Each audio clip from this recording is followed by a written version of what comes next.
All right, and welcome to this week's episode of the Chicago Clubhouse. Once again, if you don't know, this is the show where we think we know what we're talking about, but no, we definitely do not. My name is Emilio Bucks. Joining me in the clubhouse again this week, the lady of the clubhouse, Kristen Petit. What's going on, Kristen? Not much. Ready for the holidays. What Yeah, about you? yeah. Well, same here. Just get it going. You know, kids bouncing off the wall, so just ready to I'm go through it. sure. All right. And again in the house, Mr. T Nick. What's going on, What's sir? up? Oh man, we in here, man. We in here. How's your Yeah. week been? Oh man, I can't complain too much, man. Just Christmas shopping and shit, and I still have Yeah. more to do tomorrow. I'm gonna have to start Okay. early because it's probably gonna be a zoo. Now it's gonna be a zoo all day, but hey, that's all a part of it, right? And joining us this week in the clubhouse, he's a returning guest in the clubhouse. He's going to come in and hold it down with us pretty much the whole show. So please, another warm clubhouse welcome to Mr. Steve Edwards. Yo, Yeah, What's going up, on? big dog? Not much. big Hey, fella, man. big fella. Yeah, man. Happy holidays to you, sir. Happy holidays to you guys as well. Thank For you, Yeah, sure, brother. it's man. tough, tough one this year, but so I think everybody's gonna embrace the holidays and just make the most of it. That's what I'm gonna do. Absolutely. Yeah, Right. man.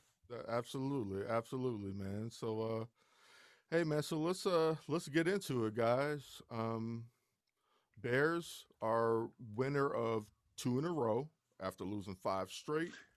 Um, Technically Six. still in the playoff run. Oh, six was it six straight? I thought so. How many how many losses do they have totally? It was Seven. it was six. Okay, then you're right. Six straight. It was six straight. Yeah, she Six was right. straight. Still in the playoff hunt, right? After six. Technically, Yeah. mathematically That's speaking, in crazy. That's crazy. But yeah, they still there. the playoff hunt. So let me ask you. I'm going to defer to you real quick, Big Steve.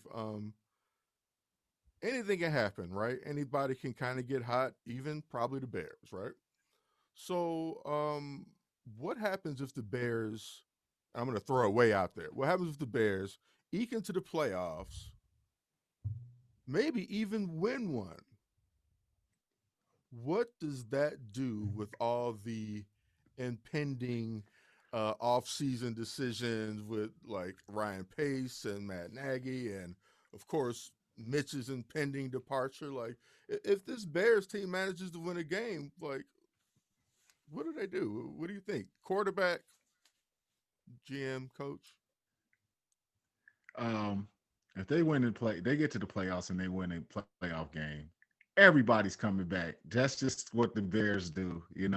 Um, they it's crazy. It's such a roller coaster ride. I just like I don't know what to make of this team, but it is definitely interesting every week to follow them. The 6 game losing streak, everybody's out of here. Get them out. 2 in a row. The offense looks good. It's amazing. And now it's like, could these people all be coming back? And if they make the playoffs, on top of when the playoff game, everybody's coming back. I'm thinking everybody's coming back now, just the way things are going. If they continue to go into Jacksonville and win that game and follow it up with a Green Bay game that possibly is going to be everybody sitting down. Aaron Rodgers rested. They should have locked up their position wherever that may be. You're going to see a team that's going to be sending some of their stars. And that game is back here in Chicago, even though we don't have fans still in Chicago, Mm-hmm. come from your home. You're going to see these people come back. I think, and is it a bad thing?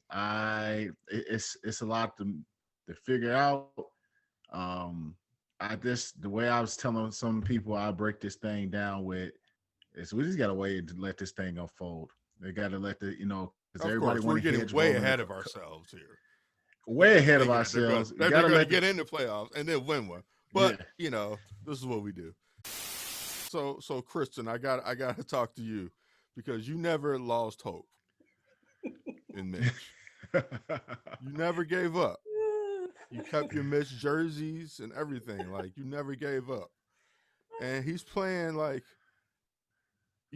arguably looking as confident as he's ever been, and definitely playing his best football in the last, like, all of this season and probably most of last.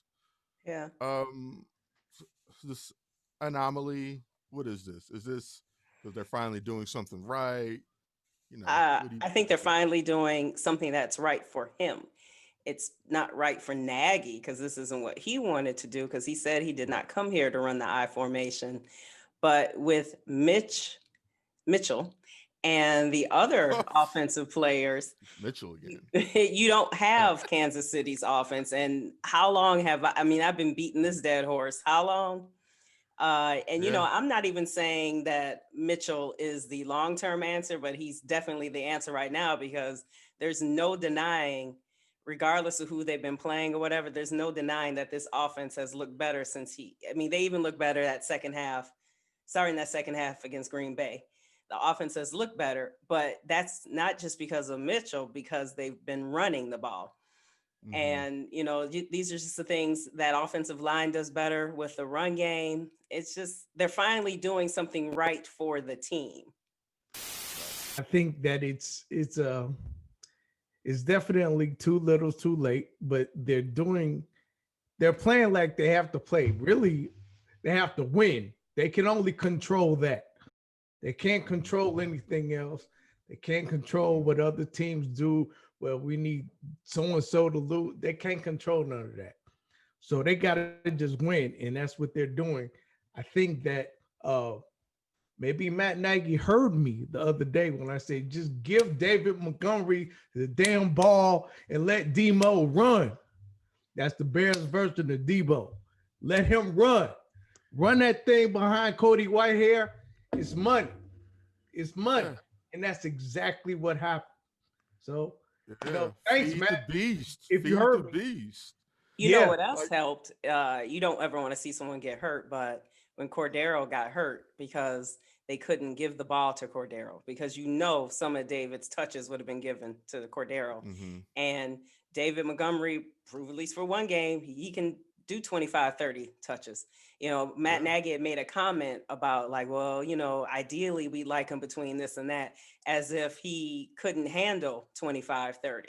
But he showed you he can handle it, and he can put the offense on his back when they need those hard yards. Dude, that's Chicago football. Like, what are you talking about?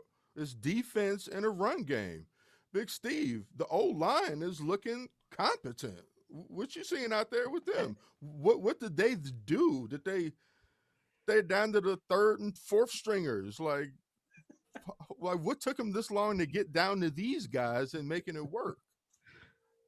I think health, as healthy as this group can get, they are that. Whitehair came back from that injury. Mustaford coming in at center, I think is well talked about at the center position. You might have your center of the future if you want to start looking at. I know how we're looking ahead. If you want to start looking at the future of the offensive line, it was like just tear the thing down. You actually might have your interior line figured out with Whitehair, Mustaford at center, and Daniels comes back out for injury. And then at the outsides, at the tackles, then you just have to figure that out. And I think that alleviates a lot of pressure on just trying to overhaul the offensive line because they're really playing some good ball. And I think they just got the pieces. You go back to Juan Castillo. Everybody's trying to ride him out of town, but it's not him. It was the play calling. There was injuries. It's the off season. It's COVID. All those things. But he's figured it out. He's figured out the the configuration of this offensive line. They're playing pretty good ball. They're not world beaters, but they're playing. The only thing I'm that gets me, and we talked about David Montgomery, who I think you're starting to see a special player. You got your haters of them. You got your people who saw the potential in the beginning. Um, the thing you can't really judge this kid off of is early his rookie year and earlier this year prior to the success he's having now in the last 4 weeks. The guy was getting hit in the backfield. And he's dancing too much. Now you're seeing him. He's hitting the holes because there's holes there. And now you're getting to see that wiggle game that he has up on the second level. And you got a guy like that, not, you're just like, hey, I just want a north and south runner. You're seeing a guy who has that aspect of that break and tackle ability. The first guy's not going to tackle him. He's either gonna break that tackle or he's gonna juke the guy out of his pants. And he showed this explosive ability to break one, a home run hitter, giving a stiff arm and catching the ball out the backfield is another element that I really didn't know the kid had. So you got something very special here, and I think people need to start appreciating and just be like, okay, if we can get this offensive line going, and we get an offensive coordinator to keep things the way they're going, you can see the potential now, and it's fun to see. And it's like now you ask, why did it take this long? Cordell Patterson, like you said, Christian said, him getting injured kind of helped to that success because some reason they have to keep throwing this guy in there.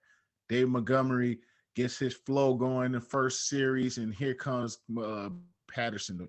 I just don't understand why I like Cordell Patterson. Don't get me wrong. I don't understand why they have to break up Montgomery's his flow, his rhythm. I kind of felt like, if I could just jump in really quick, I kind of felt like Nagy is so has to follow his formula, because normally it would have been Cohen that came in for those touches. And even though Cordero's a different runner than Cohen, he's just like, nope, I put my second back in here. That's it. Like he just, he just thought he could plug and play the guys, and they're like, they're two completely different runners. You know what I'm saying? Yeah. Yeah. But you made a really good point about how his juking, David Montgomery's juking, like how much more effective it is on the second level versus in the backfield. Yeah, very true. Very true. Yeah, because it looks bad. I was one of the naysayers. You know what I mean? Yeah, I was a little naysayer. I knew what was going on. And, I was like, this guy, even though I knew what was going on, but now it's like, okay, you got something special, because everybody doesn't possess what he has when he get into up to that next level. And I think that's what's making him special. We got a special play. Yeah, I mean, and shout out to the play of some of the guys. Some of the guys are just outright playing better too. You know what I mean? And Cole Kmet. Yeah. I mean, when you guy gets in the game, gets a chance to do some things. So he wasn't really never playing bad. He just wasn't really getting a just chance. Wasn't playing. No, that's why I said we get to see him. Oh right. We finally get to see him play. Like, why isn't he out there? Why is he not getting any touches? And Nagy finally took his head out of his ass and let him play some more. Well, let him play more. At least halfway out. Yeah. They that's too little, too late, probably. Yeah, that's the problem when it comes to trying to develop a player. You have to get him on the field. You don't have any other tight ends, Jimmy Graham, but for the most part, a lot of teams use 2 tight end packages. So I just never really saw that why they didn't get him going. They know he's the future. Jimmy Graham is there, kind of on a mentor, type of deal, and use him in the red zone, which he still is really excellent at. Which they don't do. Yeah, which they don't even hardly do. Which they do not do it enough. Like they don't even. He's use a weapon, Graham right? Like what are you doing? They don't just toss right up to him. I mean, there's so many ways. That's what I thought coming into the season. So you got a young Cole Kmet, you got Jimmy Graham. I said, there you go. You keep those guys on the field. 95% of the time, you use those tight end packages, and you got weapons in those guys. And it just was disappointing to see how they've been using them, and now you're starting to see a glimmer of them getting them involved. And it's like we could have possibly not looked so ugly in that 6-game stretch where just with the man, it's amazing, man. Yeah, it's too damn late. Yeah, we'll see. Maybe not. Technically, Maybe not, and maybe I mean, hey, you let's, know, let's be honest. Arizona, they still have to play the Rams and the 49ers, and Arizona is not that spectacular. Yeah. on well, Um, paper, you know, it's not too late. On paper, it's yeah. not too So we'll late. Yeah. see. Oh, some other news that came out this week. Pro Bowl selections. So we got a couple guys in there. T Nick, your man's, Cordarrelle, Cordarrelle. Corduroy, Cortisone, Patterson, heading to the Pro Bowl, and an expected selection, Khalil Mack also going. So who do y'all think? Who's missing? And I think we started talking about this T Nick, like who's missing? Who's Roquan snubbed? is the first one. The first yes. one. Roquan. Cairo Santos. He was Mm-hmm. snubbed. Um, I think I would say those are the only two, really. Mm-hmm. They got snubbed. I mean, there are other people playing well, but Right, right. those two got snubbed. Yeah, Roquan's been tough all year. You know. Yeah, Kristen, who do you think that? Same, just Cairo and Roquan. Well, I think Roquan leads and what tackles or something in this at his Yeah, position. he's leading the tackles. Yep. Steve, I know you were around that. Like, how do guys tend to react when they may feel like they've gotten snubbed? They Have you been around guys where it kind of like maybe affected them mentally somehow? I mean, I'm not asking you to name names or anything, but like, catch any well, feelings I about think that ever? well, guys keep it pretty close to the best, that guys I've been around at least. When there's been a snub, you're more likely get the teammates going to be more upset than the actual guy who got snubbed, showing that maybe he goes home, talks to his family, is disappointed, talks to his wife, girlfriend, brother, sister, best friends, or something. Maybe they vent that way.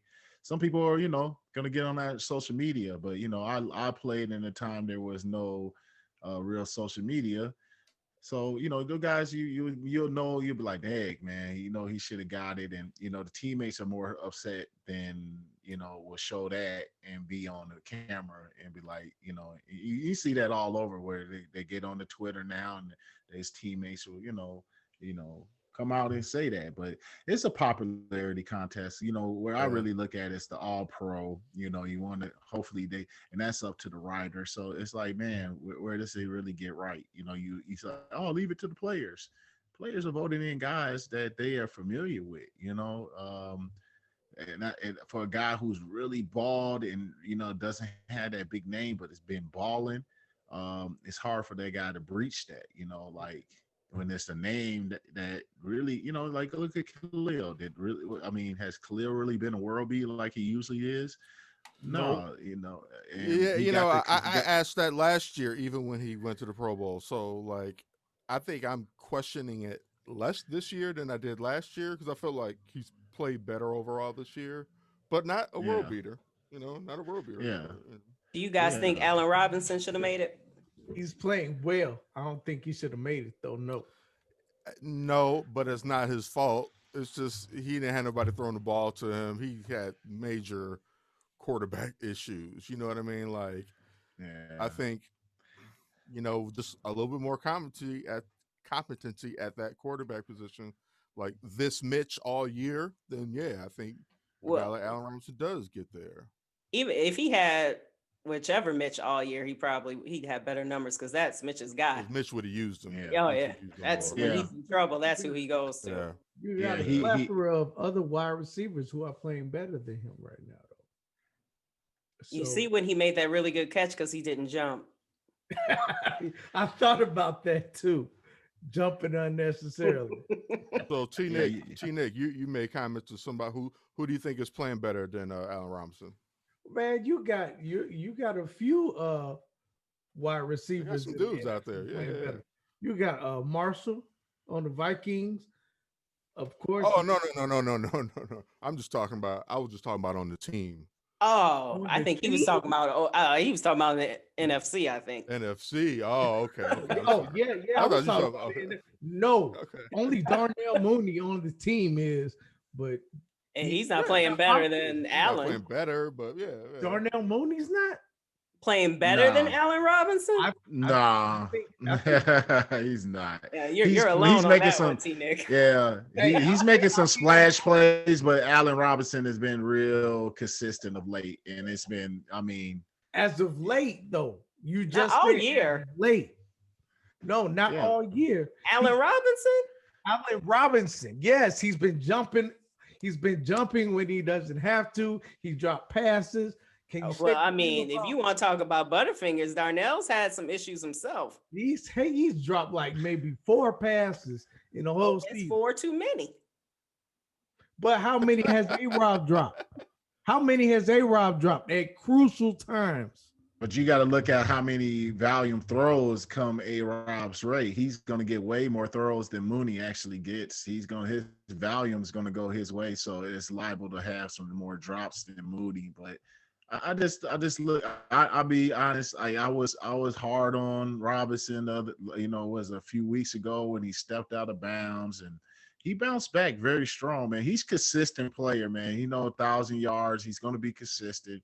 You got to look at how consistent he is with the quarterback issues that we had. Not only the quarterback issues, you got to look at the offensive coordinator issues that we've had. I mean, everybody on that offense has struggled since, it's just even when we were winning, the offense was out of this. We had no rhythm or any concept of an offense of an NFL caliber. So, you know, you got to put that all in play.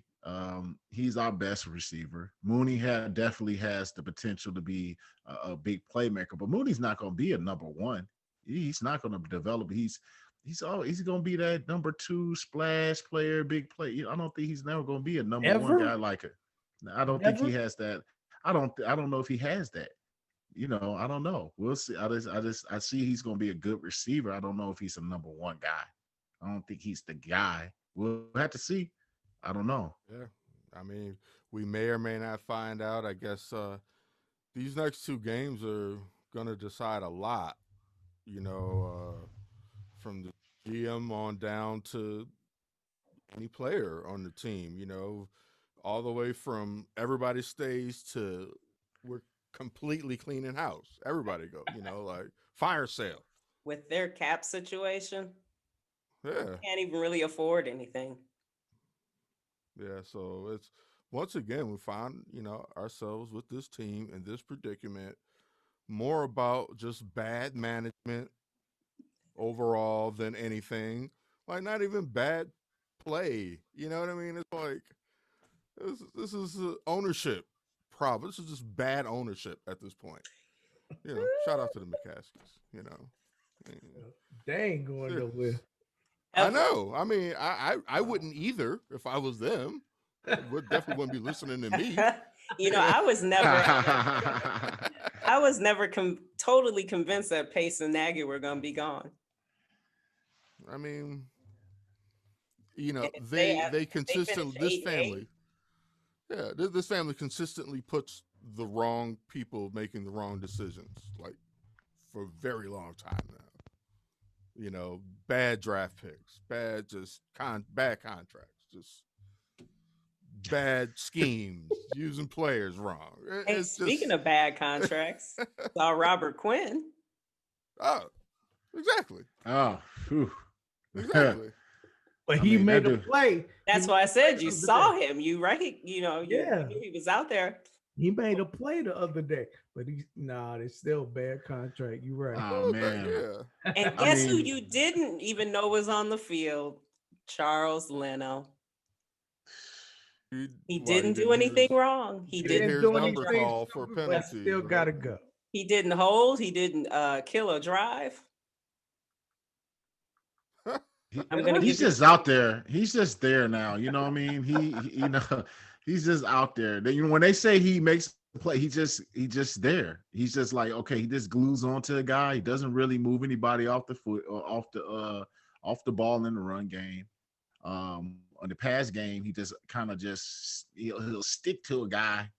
And I give him credit. He's got good feet. He can move around a little bit, but he doesn't possess any kind of power whatsoever.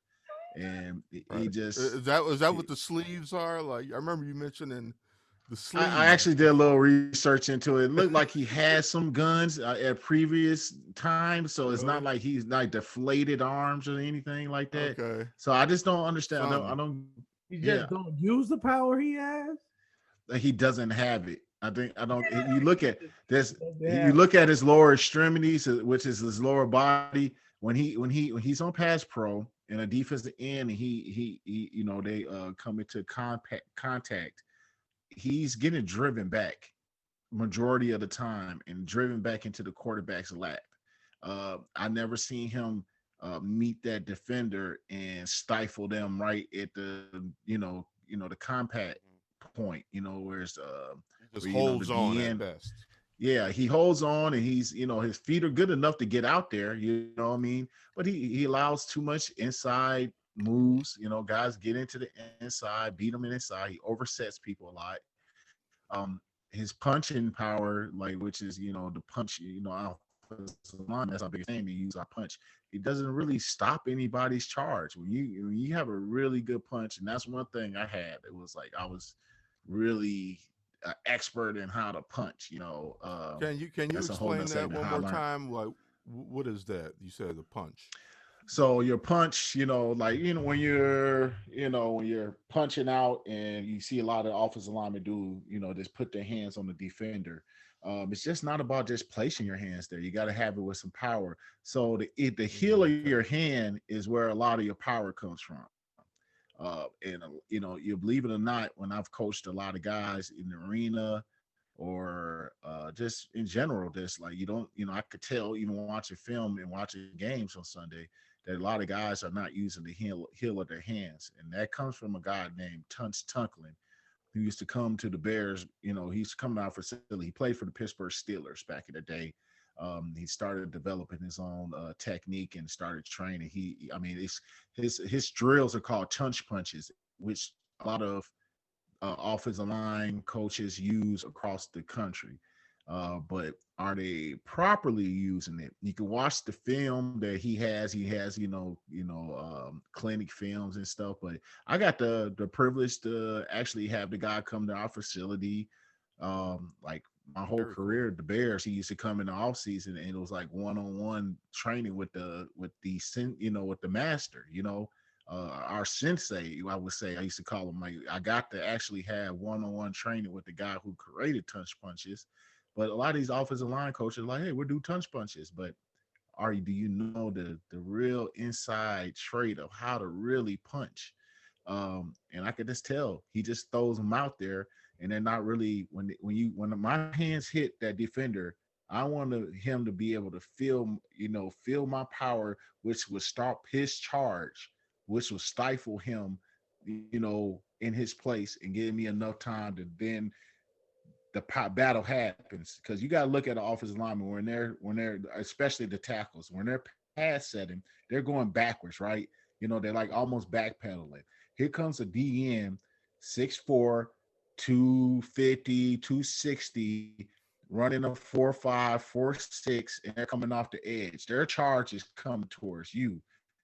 Now you got to have the anchor, meaning the knee bend and the lower body, and sitting down with your butt to be able to stop that, and also with your hands when you place your hands on them to be able to stop that charge. And with Leno, I just see him constantly getting driven back. And I just look at the two things, the components I look at. He's not very strong with his lower body, and he's not properly punching. And a guy who's been in the game for a long time now, he hasn't got that. And Juan Castillo's a big punch guy. And I just got to look at it that he hasn't had the time in the offseason to get the guy like that or the other guys right. But would a Leno actually take it and change his game to try to get better? I don't know. Yeah, because it's been a long time, and he got a really big contract off of Yeah. what he was doing. Hey, Steve, what is the proper way to punch? Do you have to So open hand, open hand pad? Now, right in the, so you want to be inside the breastplate. So obviously, holding is outside the shoulders. You want to be inside the Okay. breastplate. So if I got up in here and I grab, that's legal, as long as it doesn't get out the framework. As long as that defender doesn't get out the framework of my frame. If I got him right here, and I used to tell players to, like, if you could get your fingertips underneath his breastplate of his shoulder pads, just tuck them up in there and you can get a grab Oh, on them. so that's legal. That's not Okay. holding. That's legal. That is Okay. legal. Okay. Yeah, but when you're outside of here, outside the sleeves right here, which you Okay. see a lot of guys, that's holding. That's instant holding. It doesn't matter about the framework in any way, but there's ways to get away with things. But when I mean with punching and having to heal your hand, you can see this right here. I used to do a drill with guys. I said, okay, you know, this is what Leno does, kind of slapping, and then this is a healing hand. It's You can like hear the difference. Pawn had him. Stop Yeah, it. Like, Stop it. yeah, hey, yeah. fella. He just paws at him. That's exactly what he does. He paws at him like a cat. Without the Just claws watch out, him. it's like I want you guys to all watch that this coming Sunday. Watch him and watch his hands, and you will see exactly what I mean. And you will see him getting driven back in the quarterback's lap. I'm gonna be watching for that. Oh boy. I've definitely noticed him getting driven back. That's why, that's why they have. But it's nice to know like the exact like the technique. Like this is where he's failing. You know what I mean? Like man. But if okay. you're under the breastplate and you start moving them back and forth, that's going to be holding. Yes. There you go. Yep. Outside the frame. And sometimes you got to let go, man. It's like the art, like, okay, I got to let him go. You know what I mean? And okay. maybe you give him a little shove at that point. He gets outside of my framework. I give him a shove. I was gonna ask, like, you can do that, right? Because I wonder sometimes why they just don't try to like just shove them down once they're just almost getting past them.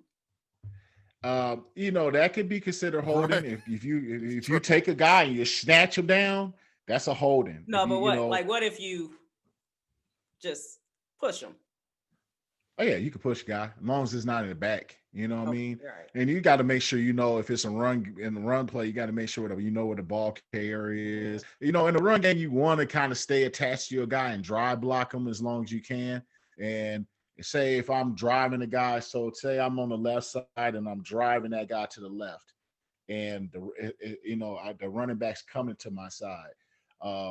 If that guy's getting outside leverage, yeah, at that point, I'm just going to take him outside. Maybe I'm just going to let the running back kind of adjust. And that's when a guy like David Montgomery is so good. He's able to shift and see those like a Le'Veon Bell type of dude. But we have yet to see that's the exciting thing. We're going to see so much out of this kid if we continue to see good offensive line play.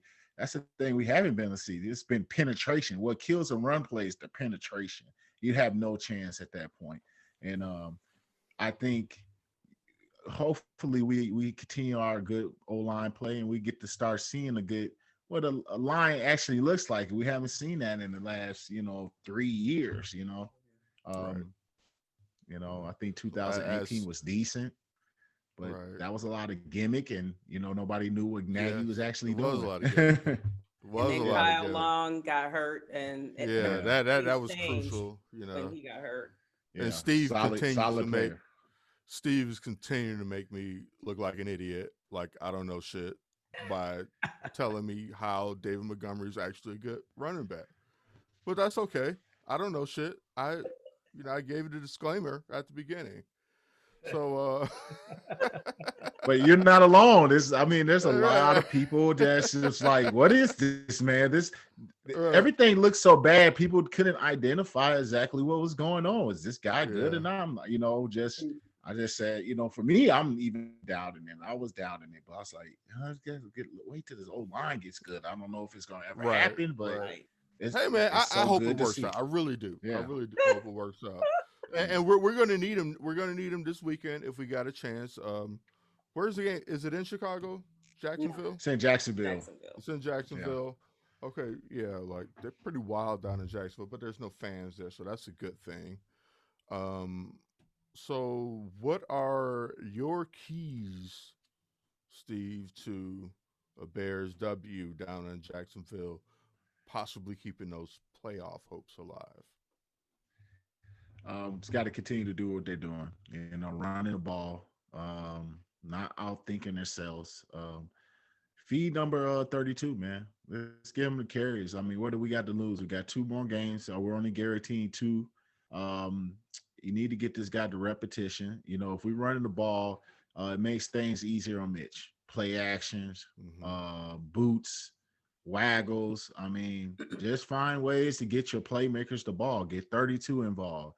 Get the ball to Mooney. Let's get the ball to Allen. Let's keep the pocket moving with Mitch. Let's not start regressing to some other things. Run the ball, move the pocket, get the ball to our playmakers on offense.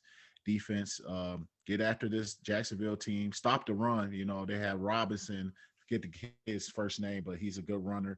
Let's stop the run game. Let's not give them an opportunity to kind of, do what we're trying to do, get the run game going and utilize play action, stop the run, and let's get after these quarterbacks because we don't even know which quarterback's going to see. We're going to see Glennon possibly. So please don't let Glennon bust our heads. That would be a nightmare.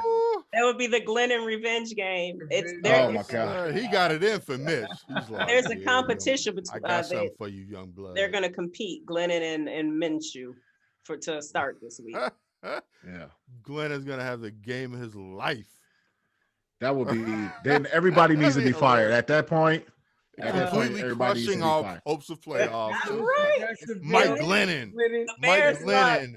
Yes, the Bears Arizona's gonna lose. Like everyone's gonna lose, but but Mike Glennon's gonna just like crush all the hopes. For Mike Glennon to be the one to end this all, that's horrible. I'm not rooting for that, but yeah, let's hope not. But hey, so what's your prediction, Steve? Going with them Bears, or do you stay? I'm going to keep riding a hot hand. I'm going to ride a hot hand on the Bears. I think they're gonna win this thing. 31. I would say 17. 31-17. 17. Okay, because they've been scoring some points. So hey, Kristen, like, what are you feeling like is going to be keys and your prediction? My keys are: don't take this team for granted. The Titans did it last year, and the Jacksonville beat them. They took Green Bay to the wire this year. So even though Baltimore kind of like blew them out, just don't feel cocky because you won 2 games in a row and you look a little better. Yeah, after losing 6, you should definitely not. Right. So I just don't want this to be an overlooked game. And of course, just keep doing what they've been doing on offense as far as with running, moving Mitch. And with the defense, I like that there was a lot of pressure. They didn't always get to him, but getting some pressure on the players. I don't know. I think as of today, most of the secondary didn't practice again. So I'm always worried if we're just going in with the Vildor and somebody else, Duke Shelley. So they're really going to need that defensive line to play well. Oh, and then my prediction for the score, I'm going to take the Bears, and I'm going to go 27-17. All right. And as far as that D-line goes, Mr. Hicks is looking healthy, and I think that's, paramount. And Bilal Nichols had himself a game. Yes.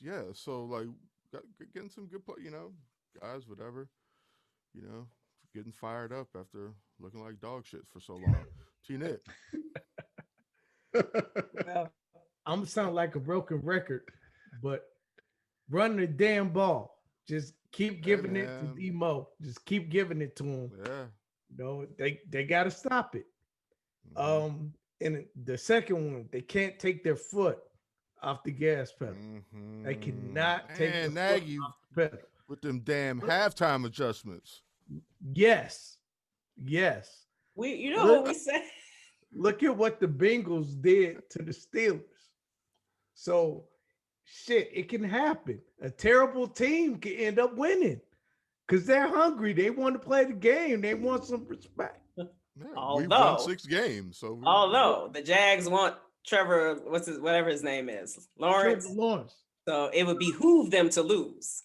It probably would behoove them, but I don't think any professional No. wants to lose. Yeah. And look, the Jets won last week, and at what cost? You know what I mean? Like, well, I wouldn't expect the guy to go out there and try to throw a game. That's No. awful. Like, So, man. 3 would be that the defense needs to. I think that a lot of people are saying, well, the defense is cold, the defense is this, and they that. No, they not.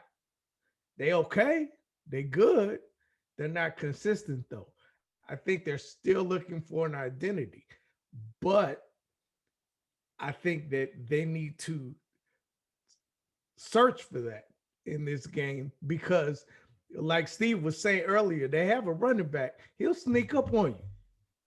That dude will sneak up on you. And the Bears defense, they got ran all over when they played Minnesota.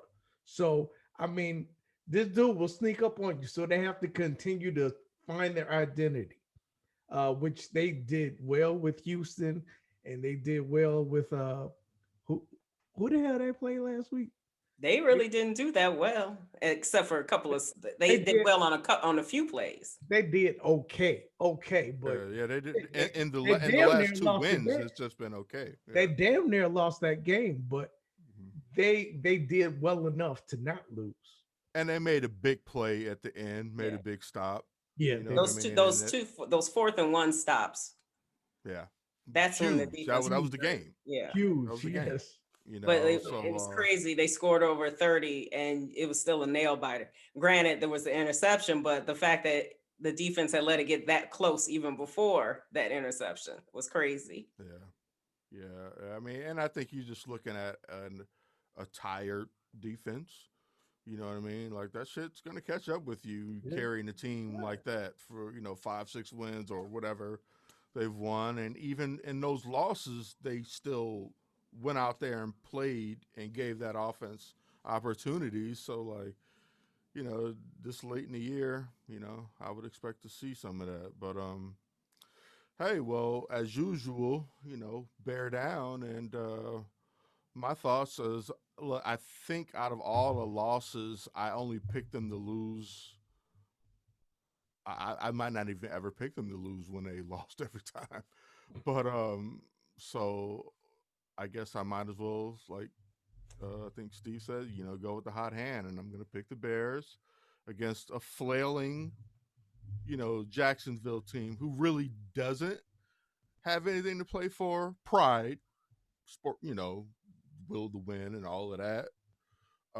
Not necessarily trying to play for a possible playoff spot like the Bears. I don't know where they are in the wild card standings, but yeah. So so I'm gonna go with the Bears, and I'm gonna say they're gonna put up some points again. Like I'm gonna say 35 points, but they'll give up 27.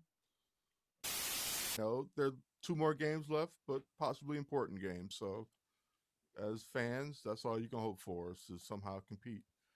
When you're coming into week 16 and 17. So again, Mr. Steve Edwards, we'd like to thank you for stopping in and being a part of the Clubhouse Roundtable, talking everything Bears football. Gave some really cool insight on offensive line techniques. Like that was really interesting. Like, like just had an understanding like what you're looking at when you're watching the game more. So I'm gonna look for Leno for this. Well, I'm gonna be looking for Leno. I'm gonna look for that. I'm gonna look for this. We're gonna see it. Don't worry.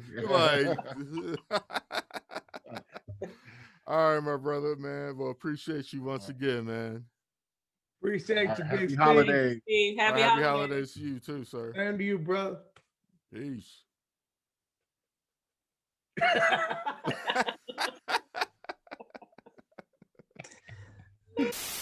All right, always fun to have Mr. Steve Edwards in the building, giving some good insight on all things Bears, all things football. So we have another team in the city who's officially playing tonight, actually.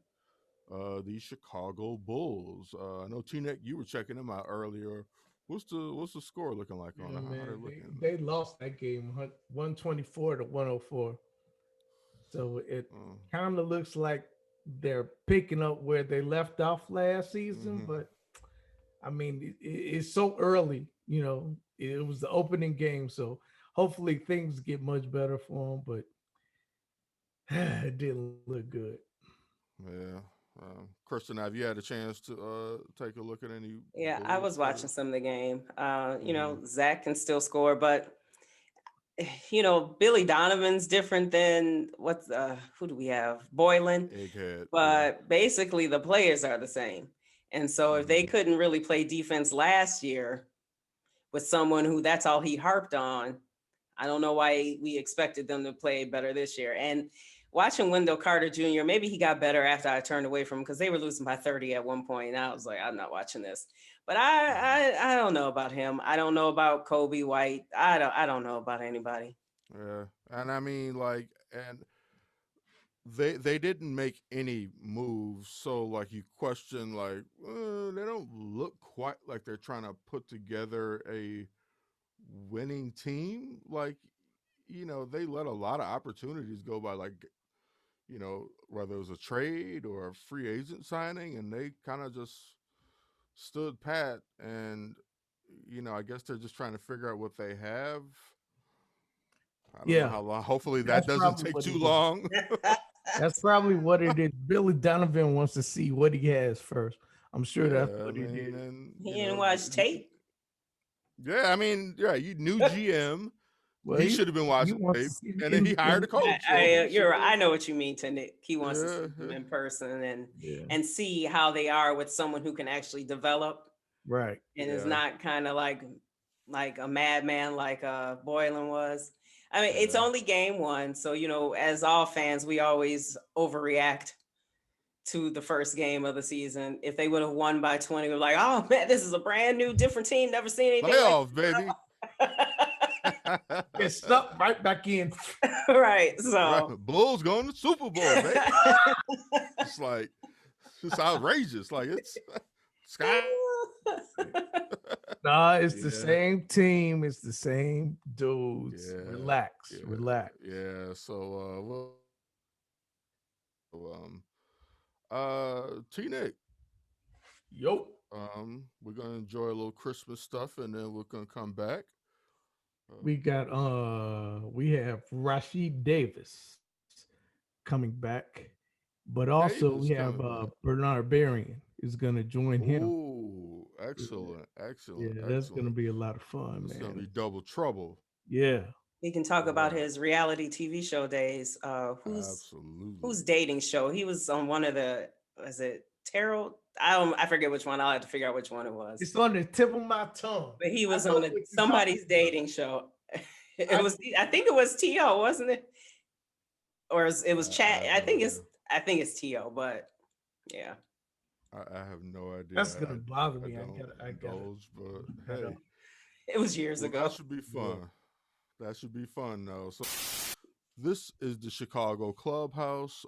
This is the show where we think we know where we're talking about, but if you watched for the last 30 minutes, you'll know we don't. My name is Emilio Bucks, signing off for Kristen Petit and the notorious T Nick. Bear down. Merry Christmas.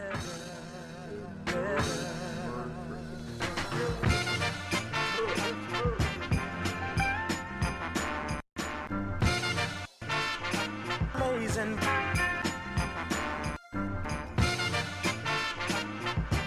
Blazing.